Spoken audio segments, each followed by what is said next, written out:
Hey everybody, I'm starting a little early because I want to do a test on my microphones. And I need some thumbs up or some frowny faces as to how you think this microphone sounds. So we're going to start with this white one. And if you like the way it sounds, give me a thumbs up. And then I'll put in another microphone and we'll see which one is the best, because I've not been happy with my sound here lately. Let me find the end of this one. Okay. Hold everything. I'm going to pull the microphone out. I'm going to put another one in. Okay, now. Well, I haven't put it on yet, so don't comment. So I got to get it. I got to get it on me somewhere. Let's see if this works. I gotta get it pinned on.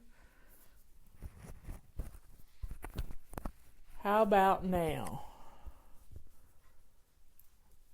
Pin it right here. How's the sound on this one? Can you tell a difference than the other one? So they're both good. Okay, is this better than the other one? I got a few ones. Got somebody says no. Got some hearts. They like that one. Okay, well, we're good to go then. I'll leave this one on. I will leave this one on. Next week I get my hair cut, so I'll have my hair a little different next week. Maybe it won't be so long on the sides. It's being too long on the sides, as Robert said the other night at dinner. You know, he's called me Steve Bannon, and then he said, you know, you got wings coming out your ears. So I got to get my hair cut. They couldn't tell the difference. Well, that's a good thing then. If we couldn't, I like the white one better. Let's see how we go. Well, hey everybody. I'm excited. It's been a tough week. I don't know what. I better get my hanky out. It's been a really tough week. And, you know, we've got to turn our TVs off.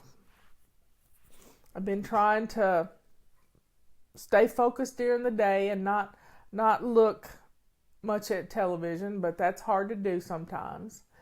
But the main thing we've got to keep in mind is we just can't let the sadness of all the things happening around the world hurt us. And now it's in our backyard. And I've been to Las Vegas many times. I've had conventions there. I've talked to wonderful women there. I've had fun there. Michelle got married there. You know, it's real close to Eric and Andy in St. George, Utah. So we usually fly into Vegas and drive over to St. George. First thing I did when I heard about the terrible massacre on Monday morning was text Eric and make sure where he was, because he goes to concerts. He and Ashton and Andy go to concerts in Vegas all the time. And they love festivals. So that was my first concern, was my people. And Amy Lacey, our songwriter, she used to live in Vegas, and she's a country music fan. So it's our home. We may not live there, but we know people that go there all the time. And, you know, people are complaining, how did that awful man get those things up to his hotel room? Well, I've rented suites before because it makes it good when we've got a lot of people at an event. I have a place to congregate with them. And Tammy and I don't travel, and Michelle, we do not travel lightly. So when we get out of a car, we unpack the back end of our truck, and Tammy's van. I usually have a cart, a full cart, and Tammy has 2 carts. And it's because we bring everything but the kitchen sink, and sometimes we have a dishpan. So and nobody ever questions. And the bellmen help us take everything upstairs. And it's just how it is. People are trusting that we're not taking terrible things up to our rooms to hurt people. We're usually taking things, a crock pot and stuff for the booth and all kinds of stuff like that. People don't question those things. They will from now on. Yes, electric skillets and waffle irons. So the boys need their waffles in the morning, and she cooks me eggs, and she can't even eat eggs, and she cooks me eggs. So I was just screaming at the TV this week saying, "You've never traveled with the Fly Lady, or you'd know it." I'll tell you a funny story. Because we need to laugh right now. We need to find things to laugh about. And one time I was flying, Michelle and I were flying out west to Las Vegas. And I go through security, and I have a lot of things in a bag that is just in case my luggage gets lost. I have my computer, and it has to be out. And then I have a lot. It's my office bag. I call it my office bag, and it's right over there in my closet. And this office bag has everything. So we're going through Asheville security, and they know me there. I've flown out of there so many times, and they know Robert because this one guy at TSA used to be a bailiff. And he has to search my suitcase. He has to go through my suitcase because there's something weird in my suitcase. And if I were to ever show you this weird thing, you'd think, well, that's crazy. But it's this little tripod that's flat. It's about this long, and it's flat, and it holds my iPad or my phone or whatever I want it to hold. And it's in a little velvet case, but it looks like it might be a knife or something in my bag. And it's about 12 inches long. So he's going through my bag, and I've got everything precisely packed in this bag to utilize every square inch of space, cubic inch of space. And he goes through the bag, and he just can't believe how much stuff in there. And he said, "Fly Lady, I know why you don't have any clutter at home." And I said, "Oh, really? Tell me." And he says, "'Cause you take it all with you when you fly." I thought Michelle was going to laugh herself silly. It was so funny. I've told it many times, and we still continue to laugh about it. Yeah, I take a lot of things, but that's why I like to drive when I go places. I really like to drive because I have all my stuff with me. And I have emergency stuff. You know, I have an emergency bag that's just for if you get sick while traveling. Because it's happened to me. I've gotten food poisoning while traveling. That happened a couple of years ago. We were going to California, and we got as far as West Monroe, Louisiana. And Michelle made the decision, "I'm taking you home. You can't go any further." And I got home and had to have IVs and stuff because I had food poisoning and couldn't keep anything down. And so you got to have stuff with you. I got a hazmat suit in the event that it's a bad situation somewhere. I got rubber gloves. I got stuff if you've got the stomach bug or food poisoning. Yeah, I got everything you could possibly need. I got an a bag that you use in case you got the stomach bug. I've got a bag that you use if it's a bad cold or sinus infection, because this stuff happens when you travel as much as we've traveled.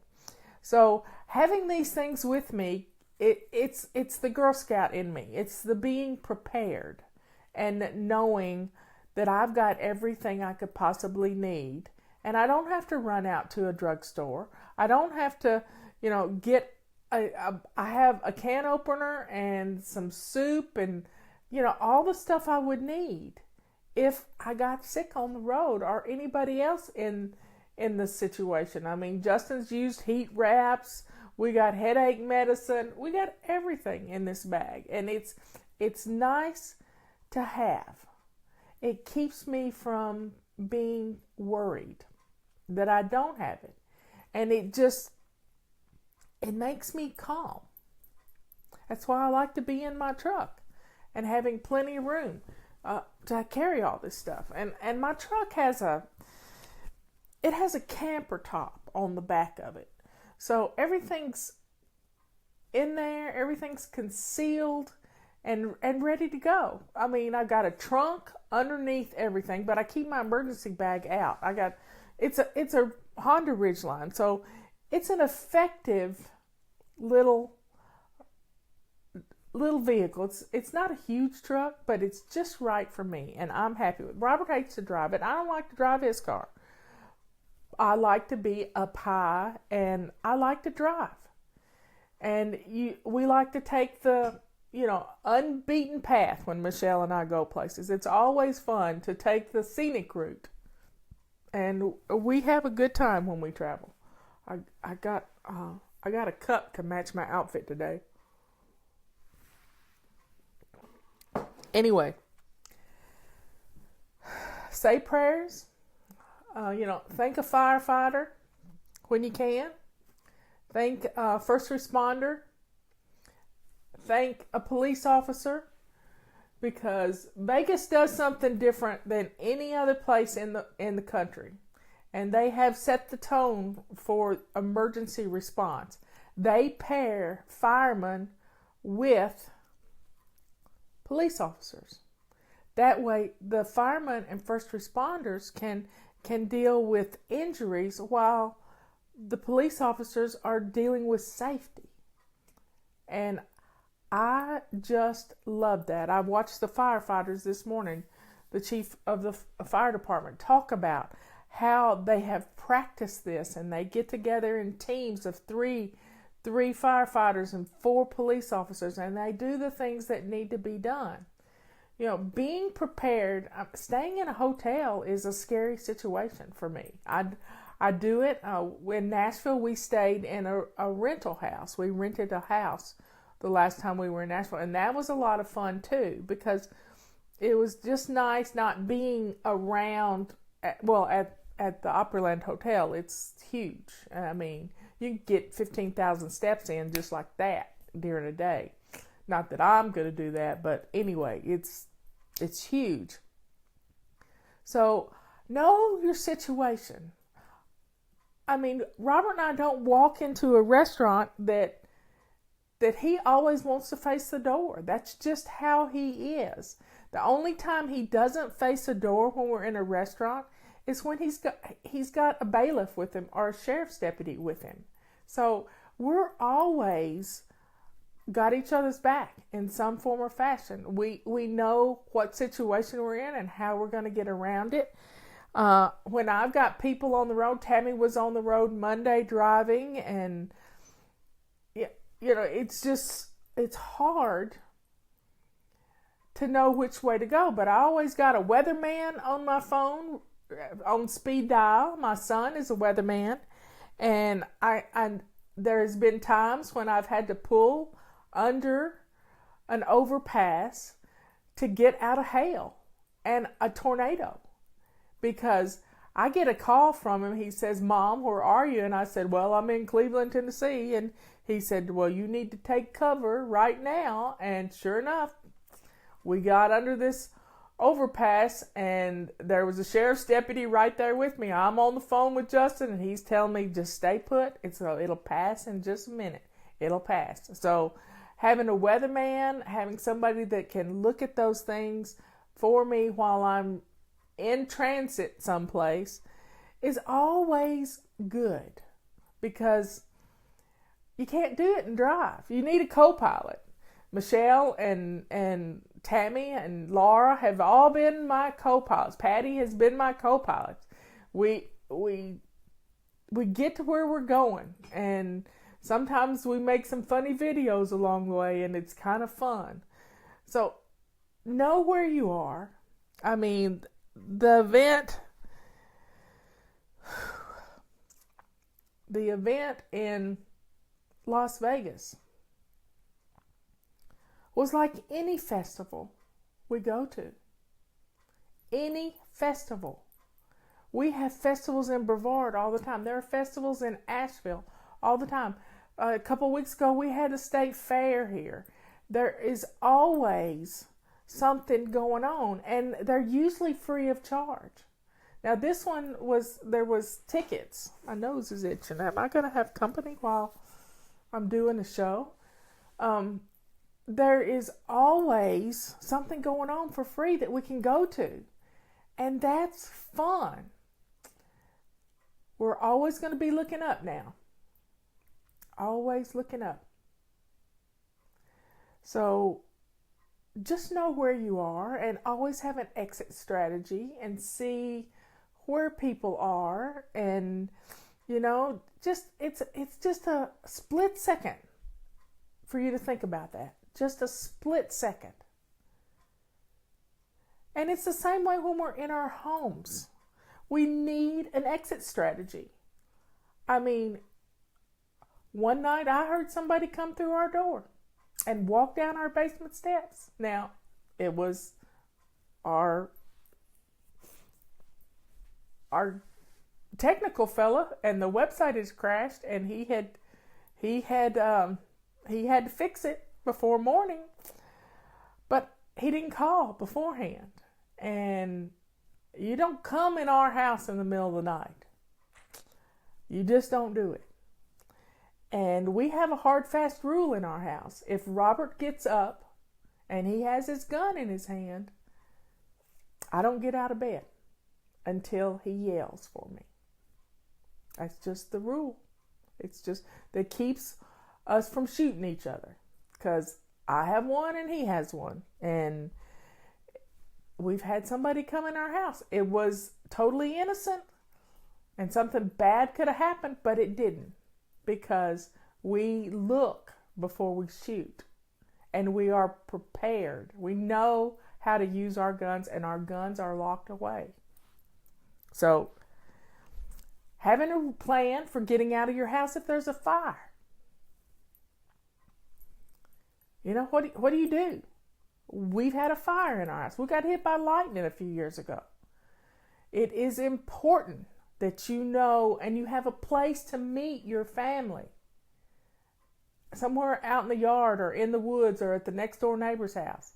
It is important that you have some place to meet so you know that everybody's out. We had a man who was a volunteer firefighter who died a few years ago just over the mountain from me. And he went back in after his family, and his family were out. They were out, but he went back in looking for them, and he died. So have a place to meet your family. Test your smoke alarms. I mean, in another month, we're going to be going off of daylight savings time. That's the time to test our smoke alarms. But, you can go do it right now. You can go test your smoke alarm. I mean, my smoke alarm is outside my bathroom. So if I take a really hot bath, the moisture from the bathroom sets off my smoke alarm. So I know it works just about every day, every single day. I know it works.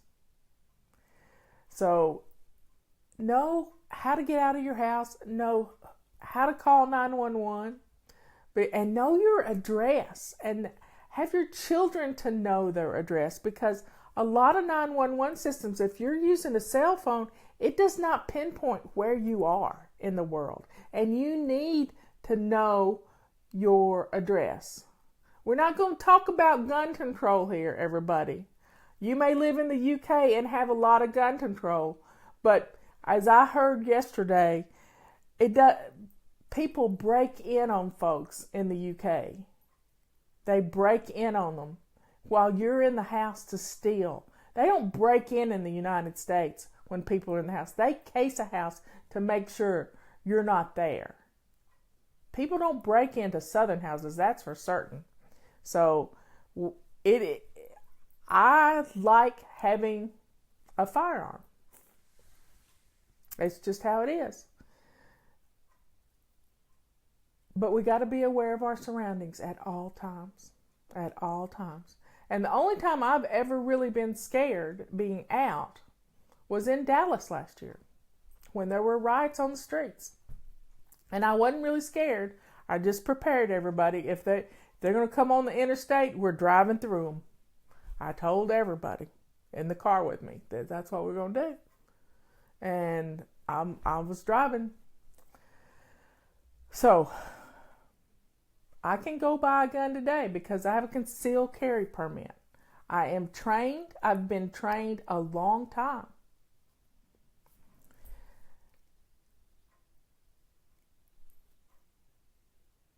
I want you to be safe in your homes. And this week I've sent out a testimonial that we sent out back in 2001. I send it out whenever there's bad things that have happened. And it was a testimonial from Israel. And used to, every night on the news, we would hear about a car bombing, something terrible happening in Israel, just the terrorist activities. And this lady had changed the whole atmosphere of her home. She had turned it from being in chaos, and when they would walk in the door, she would fuss and try to get her family to do things, and just be a royal pain and nagging and a martyr, and just always chaos going on in her home. And she started following the things we said, and she turned her home into a sanctuary. When all this stuff is going on around the world, our home is our castle. It's where we can shut the doors. We can, fortify from the world and bring our family together and love each other. Love each other. And we can do that if we'll get rid of the chaos. If we'll get rid of the paper clutter. And that's what we're studying this month, is practicing eliminating the paper clutter when it comes in our house. Some people have put a shredder in their garage so that when they get out of the car and they've got the mail in their hand, you can look at an envelope and know what it is, and just start shredding. Bam, bam, bam. Just feed that shredder. Don't bring it in the house. Don't even bring it in the house. Get rid of it. It has to earn the right to come in your home. Process that mail immediately, and then you'll stop piling things up. Those piles of paper that you have on your countertop, on your island. Your island is an island for wayward papers. You've got to get that paper off of your island. And, people stuff papers everywhere. I mean, people have stuffed papers in their oven and turned their oven on and set off their smoke alarms. So let's get those papers out of the ovens. Let's get those papers. I mean, I've even heard stories about clutter being stashed in the washing machine. This wasn't paper clutter, but it was dish clutter. So we have to get the papers cleared away off our flat surfaces. Off of our flat surfaces, because every flat surface has paper clutter on it, because we won't deal with it. Yes, Karen, people have put their papers in their oven because they've run out of room. They figured if the house caught on fire, the oven would protect it. Duh, it won't, because the oven's going to fall down as the house burns, and the door's going to open, and everything's going to catch on fire. Yes, paper's in the oven. So let's commit to clearing off a flat surface every day. I mean, we need desks with 45-degree angles. So we will not pile things up. Because every flat surface gets if you put one piece of paper on there, it's gonna breed like rabbits. So if we clear off these flat surfaces, our houses are automatically gonna feel clean. And you're gonna feel at ease when you walk in the door. I want you to have that peace in your home when you walk in the door. I want you to feel comforted. As you leave in the morning, or whenever you leave, pardon me, I want you to turn around at your front door and look back at your house. And if you've got a minute or two, then if something is sticking out like a sore thumb, go put it away. There are some fun things we can do. I hope y'all all got to watch Mikey's video that I put up this morning. His mommy, Liz, made 3 little videos and I put them together. He was so excited. He saw me use the carpet sweeper last week and he just wanted one. He said, "Mommy, can I make a video? Get me one." And so we sent him his own little carpet sweeper. And he's just as happy as he could be to have his own carpet sweeper. And he gets to clean the carpet so his baby sister can crawl around. Having a home that is comforting and that everybody feels at ease in is going to give you peace. And if you keep the TV off, you'll be able to have more peace. Put on some fun music. Enjoy the time with your family. Play a board game. When's the last time you played a board game with your family? Think about it. When was the last time you played a board game? Something is sticking me. I think it's one of those little screw-in things that holds my slipcover on the chair. Spend time making memories instead of yelling out orders. I want your family to feel like home is their sanctuary. Yes, Tammy, I know. I'm speaking to you. I know you play games with your boys. It's a fun thing for y'all to do. You get at the kitchen table and you play Monopoly or whatever it is that they like to play. And they can learn from them. Risk, all kinds of fun games you can play. It's just important that you spend time together. You know, Friday night is date night. Saturday night could be game night. Think about it. Having fun games. And it's not video games. It's interaction with other people. And you can probably go to the junk store today and buy a game for $2 or at a yard sale for $2. Do it. Plan on having a game night. And especially if your electricity goes out, you can still play Monopoly, or you can still, do some fun things with some board games in your house to pass the time. Card games, board games, just anything that gets you together, gets you talking. Now, what's your dining room table look like?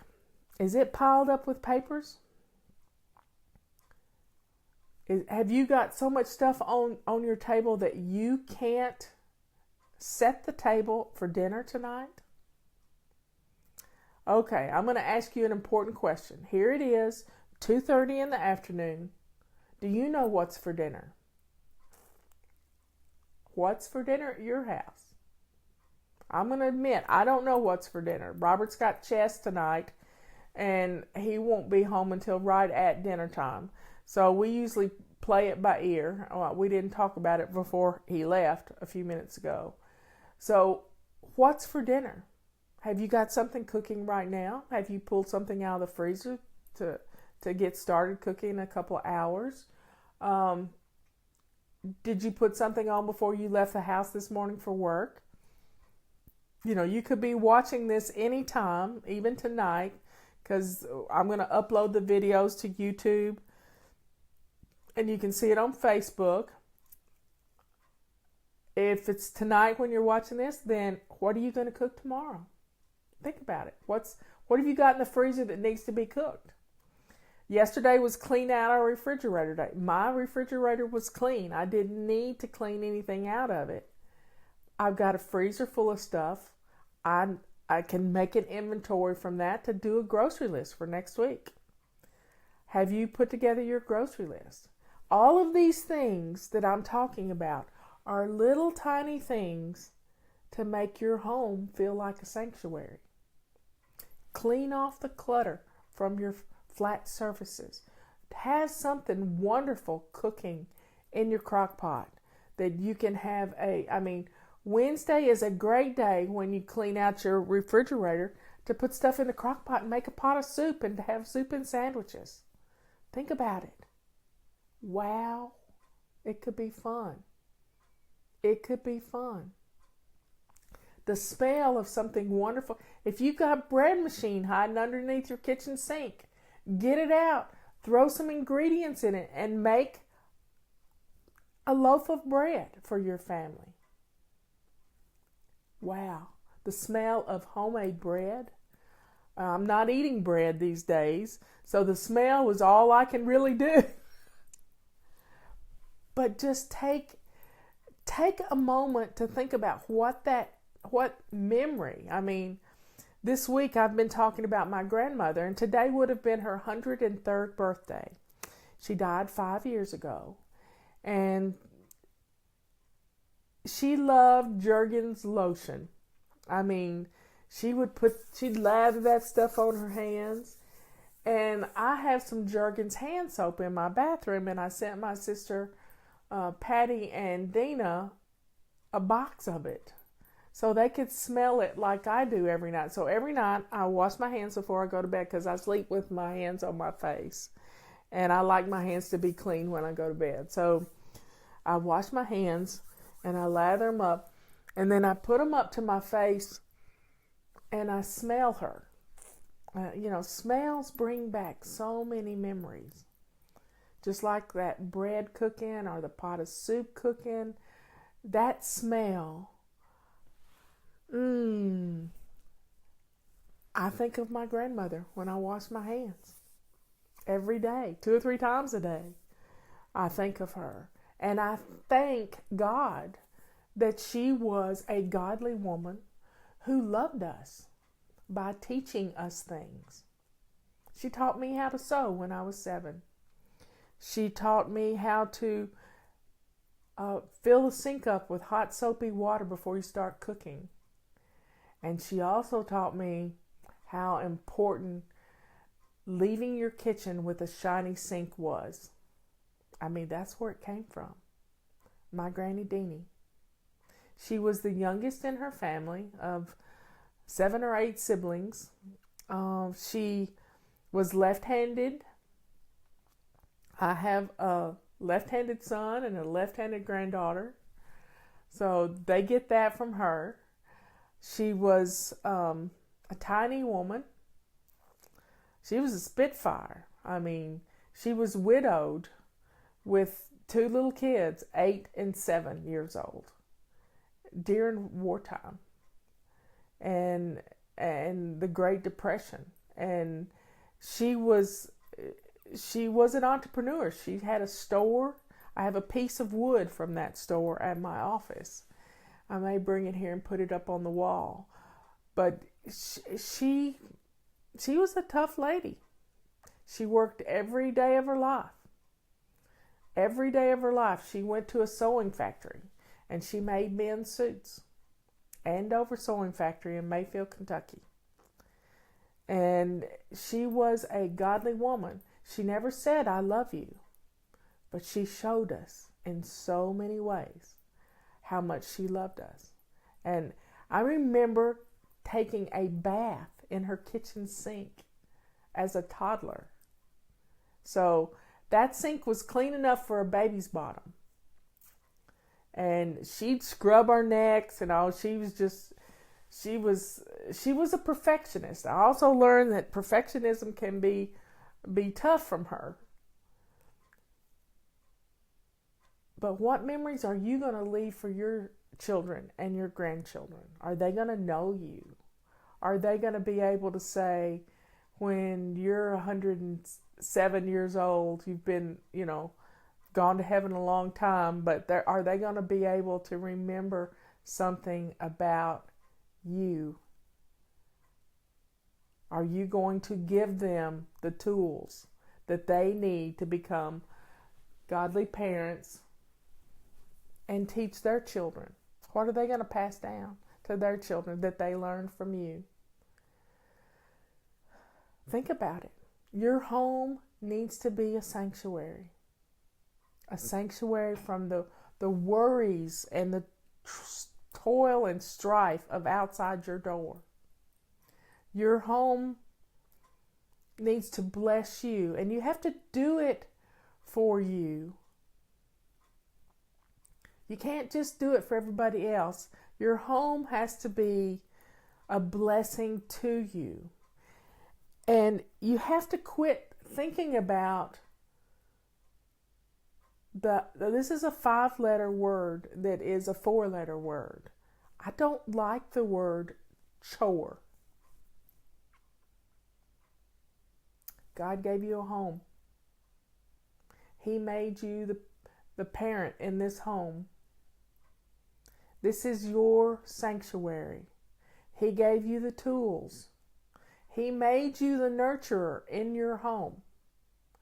And when you look at folding clothes, washing dishes, making beds, sweeping floors, mopping floors, washing windows, dusting, and when you look at all those things as a chore, you're missing it, sister. You are missing it because you have been blessed with this family. And it is your responsibility to show them that these things are done in love. And if you will do that, set the example in love, this family is going to start jumping in with you. They're going to start putting their things away because you're going to quit nagging them. You're going to quit, barking out orders at the top of your lungs and saying, nobody does anything around here. You're going to quit playing this martyr role. And you're going to look at this role as a blessing, at what you've been called to do. You may have been called to do something else, like I was called to be fly lady, but I didn't know it until I got my house clean. I was too busy putting out fires to know what my purpose was in this world. And I know deep down inside of me, this very minute, if God called me home today, that I have done what He put me on this earth to do and what my grandmother trained me to do. I know because in my heart, I am at ease. And when I'm not doing what God called me to do, I get antsy, don't you? That's why I think so many people are so angry. And they say hurtful things to their families. We are at our worst when we're behind those closed doors and no one else is watching. Because we just let it all hang out, as they used to say in the 60s. We let it all hang out. And we need to be kind. We need to be kind to our family. We need to be kind to our spouse and our children and our critters. We need to be kind and loving. Men aren't called to be the nurturers. They do good to give us a hug, But we are the mommies of the world. And there is a saying, I don't know where it came from, but the hand that rocks the cradle, it's a poem, is the hand that rules the world. Think about that. we have to show this love and affection for others. Our children need to see us loving them and nurturing them. You know, a lot of children are neglected because of a cell phone, because of stupid games. They're neglected because of TV. They're just, a lot of children are neglected. My sisters and I grew up in a neglected household. The only time we ever felt safe was when we were with our grandmother. So I had to learn at a very young age. I have a picture of me at probably 2.5 years old with my young sister, Patty, combing her hair. She didn't even have any hair, and I was combing her hair. I remember standing up on a chair to cook hot dogs for her when we got out of school early one time and nobody was home. And I had to walk to the store and I held her hand, and I had to walk across a busy road to get to this little store and get some hot dogs on a charge account. I don't know how we ever had that, but we did. And I got hot dogs and buns, and I went home and I stood up in a chair. I was 7 and cooked hot dogs for us to eat because we got out of school before lunch. And I always remember being this nurturing person to my sisters and taking care of them and doing things around the house. I cooked, Patty did the laundry. My responsibility was the bathroom and the kitchen. You know, I've always been the mommy. You know, I don't really remember being a kid. People would, you know, just brag on us to Granny. Your grandchildren are so mature for their age. Well, we had to be. We had to be. So, I have forgiven everything there is to need to forgive in my life. And I'm thankful for the way I grew up because it made me who I am today so that I can teach you. But we have to stop and look at our own behavior. We have to look at how we're treating our family. And, you know, women's lib, I'm all for, you know, equality. I get that. But God made us a woman. And I am thankful that I have that nurturing spirit. I am thankful that my home matters to me. I am thankful of how I was raised. Are you thankful? Every day. Get up in the morning and get dressed to lace up shoes. That sets you on the right foot. Every day, get up and get dressed. You have no excuses when you're dressed to shoes. Your lace-up shoes. I got mine on. If I could, I'd stick it up here and show you, but I'm not going to do that. That would be not nice. Get dressed with those lace-up shoes. While you're in the bathroom, swish and swipe. Make your bed. Go back to the bedroom and make your bed. Grab a load of laundry as you're leaving the bathroom in the morning. Pick up after yourself while you're in the bathroom. Fix your hair and your face so you don't scare yourself when you walk back in the bathroom and look like your mother. You know, get dressed with those lace-up shoes. Put a load of laundry. Go empty the dishwasher so that you have a dirty dish disposal unit. Grab something to eat. I had some eggs this morning. I love my eggs, and I'm not a big morning time person, so it's more closer to noon by the time I get get to eat breakfast. But take care of yourself. Because if you don't fill your cup up, you're not going to have anything left to give.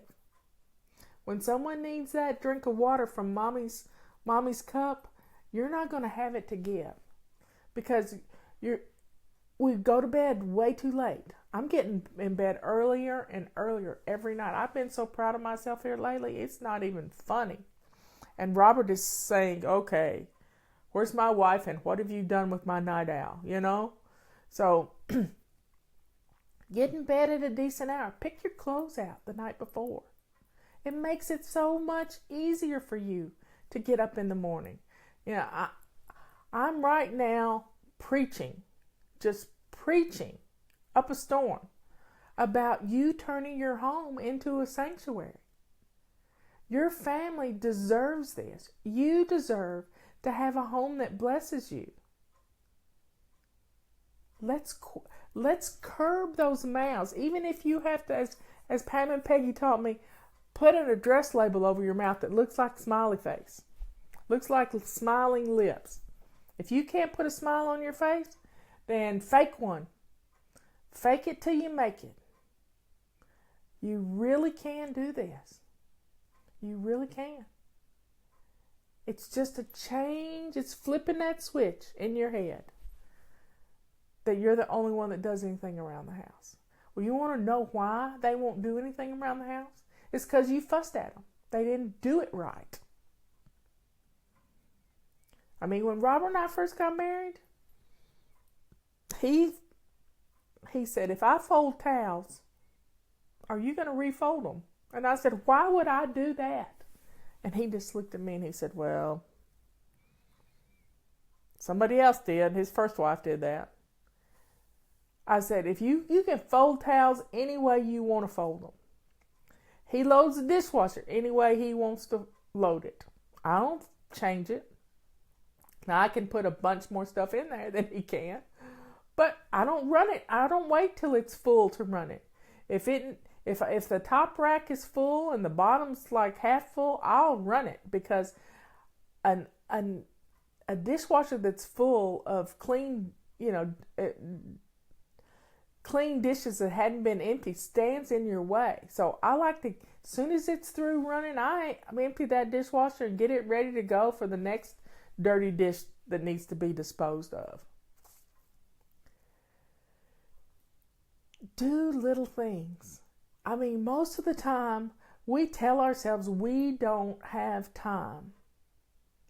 And most of the time we do have 2 minutes. 2 minutes to do your before bed routine. I mean, when I do my laundry, I fold my laundry up and it's ready to go in these bins in my bathroom. And I've showed them to you before. I have these 3 shelves and I have these bins, and one's got my tops and the other one's got my capris and my yoga pants that I wear around the house, and my jeans, my everyday stuff. And it's right there. And my socks and underwear is in another basket. Bam! I can pick out my clothes, hang them up on a hook in the bathroom, and they're ready to go the next morning. So all I have to do is get up, make the bed, go swish and swipe, get dressed, leave the bathroom with a load of laundry. Bam! My bathroom looks good, my bedroom looks good, and I go empty the dishwasher and maybe run the dust mop, you name it. Now we got this great little rubber sweeper, and I can do the rugs in lickety split time. 2 minutes. I'm talking about 2 minutes. I'm on automatic pilot the minute my feet hit the ground.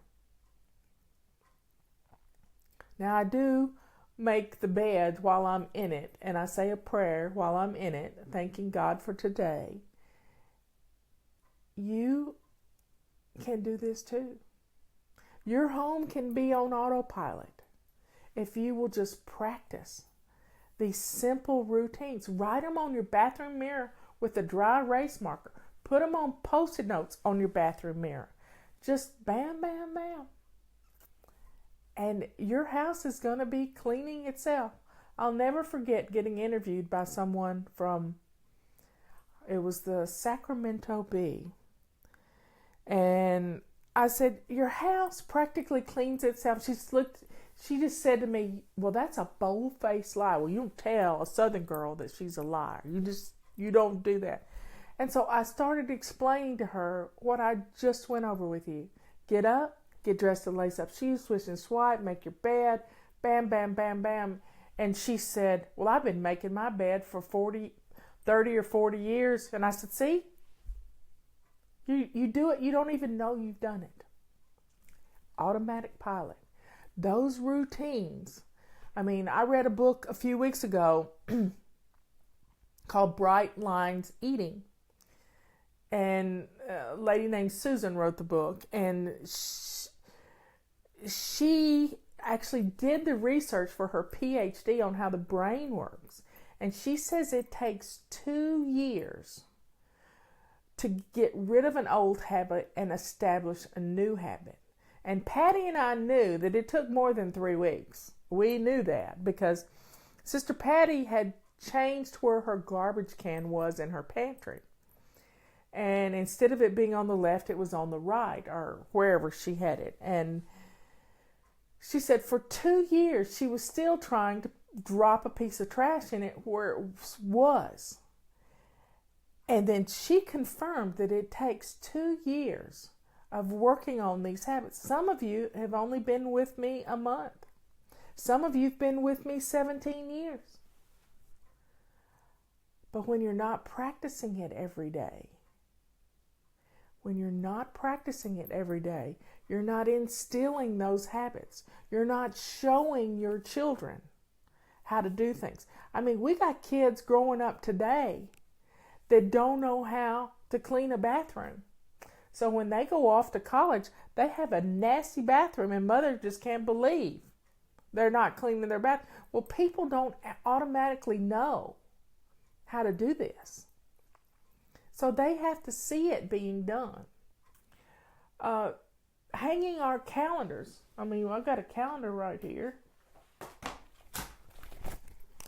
Having a calendar out in front of your family so that they can see everything that's on the calendar.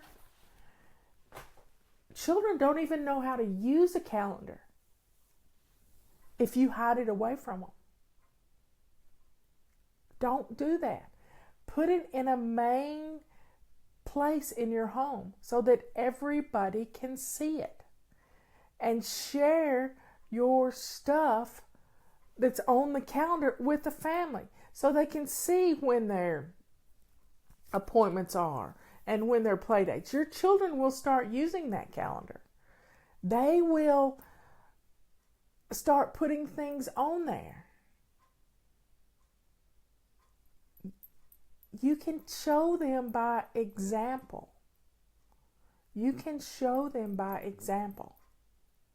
If you will just put everything, I know they use the term transparency. I don't know really what that is, but you got to be out in front with people. You got to tell it like it is. I hope when you see me, what you see is what you get with me. I don't try to play any games. I am who I am. Sometimes I'm on my soapbox like I've been today. As Laura put it yesterday, she says something about the Church of Fly Lady. Well, no, it's not the Church of Fly Lady. It's just I'm bossy. And it's who I am. I've always been bossy. I have a poster at the office that my sister Dina sent me, and it says that I'm the bossy big sister. And yeah, it's kind of cute. I may have to bring it here and put it up on my walls in my bedroom. But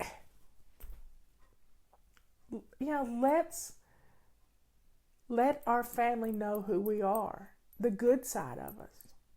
Let's keep our mouths shut so that we're not nagging. Let's establish a home that blesses those babies and that husband or wife, if we got guys watching. Let's love ourselves, because if you don't love yourself, you can't love other people. Love your neighbor as yourself, but it starts with you. If you don't love you, you can't show other people how much you love them. So please take some moments this week, 2 minutes, maybe 2 minutes 3 times a day. All you have to do is just, whenever you hear yourself say these awful words, and I hate these words, I don't have time. I don't have time. I don't have time. You do have time. If you would just quit whining about not having any time. Set your timer for 2 minutes and get up and do 2 minutes instead of sitting around feeling sorry for yourself. We can't take to our beds, as my granny used to say. We can't just take to our beds. We got a family to take care of. We got ourselves to take care of. Now, this week, sometime this week, probably tomorrow or the next day, we're going to hit 600,000 members in our Facebook page. That's wonderful. But that's a drop in the bucket. A drop in the bucket as to the people who need some coaching in their lives or some bossiness. I mean, just think about it. We have, just in the United States, we have 330 million people. 330 million people. Half of them are women. That's 160 something thousand. I'm trying to do math in my head, and I don't have a calculator here. So half of 315 is 150, 157,000 people. 157,000 people. Million people. 157 million people that are women, that are part of a home situation. How many people do you know? How many people do you know that you can drop in on them at a moment's notice? I can drop in on me because I know me. As Michelle says, I live with me every day. I can drop in on my sister Patty. I can drop in on Kathy Scroy. That's 3. How many can you name out of 10? How many can you name? So, of that 157 million people, let's just say 80% of them, you got 20% that you could probably drop in on at a moment's notice. But there's 80%. And 80% of 157 million, that's huge amount. It's like 130 million people need help. 130 million people are living in clutter and chaos because they think they don't have time. And I can teach them, and you can share with them. We can help those people. And the millennials, oh, the poor babies that have grown up with mothers that wouldn't let them do anything or never did anything. You know, it's either one or the other, that your mother either did it all for you or she didn't do anything and you never learned how to do anything, or she wouldn't let you do anything and you never learned how to do it. It's either or. These poor millennials are growing up and they got to take a college class that teaches them how to be an adult. I'm telling you, if your kids leave home and you hadn't taught them how to clean the toilet and use a calendar, shame on you. But if you're stressed out and you don't think you have time, then you are hurting your babies. So it's time to take care of you, go to bed at a decent hour, get up and get dressed and lace up shoes, swish and swipe your bathroom, do your morning routine, cook dinner, sit around the table and talk as a family. You're going to learn a lot about yourself. Your patience is going to be at a high level if you will just allow simple habits to string into routines to change your family's whole perception of you. And that's going to be a wonderful thing. I love you all. I've been on my soapbox. I'm sorry for that. I didn't answer any questions today, but it's just been a rough week. Been a lot of tears all over the country. So let's circle the wagons. Let's bring our families into the fold and let them in on what you're doing. They're not going to believe you. They're really not going to believe you. But that's okay, because actions speak louder than words. You can do this. Just anytime you say, I don't have time, set your timer for 2 minutes. It's 2 minutes to peace. You can do it. I mean, put the peace sign on your bathroom mirror to remind you. 2 minutes. 2 minutes is a long time. I get 2-minute warnings when I give speeches. And sometimes I don't even get to the end of the 2 minutes before I've ended the speech. I love you all. And I'm saying lots of prayers for all my country music family, because I love country music. I always have. And let's put our family first. Let's put ourselves first, because it's your home. You care about how it is. I love you all. Say prayers. Give blood if you can. And, let's take care of our homes so that we have a place for our family to feel safe, because that's what it's all about. Feeling safe in your home, so your home hugs you. I'll see you next week. And when we hit 600,000 members on our Facebook page, we might have a virtual pampering party. I don't think Liz has ever been involved in one of those, but that's where we get to do some fun stuff. So I will see you later. Love you all. Bye.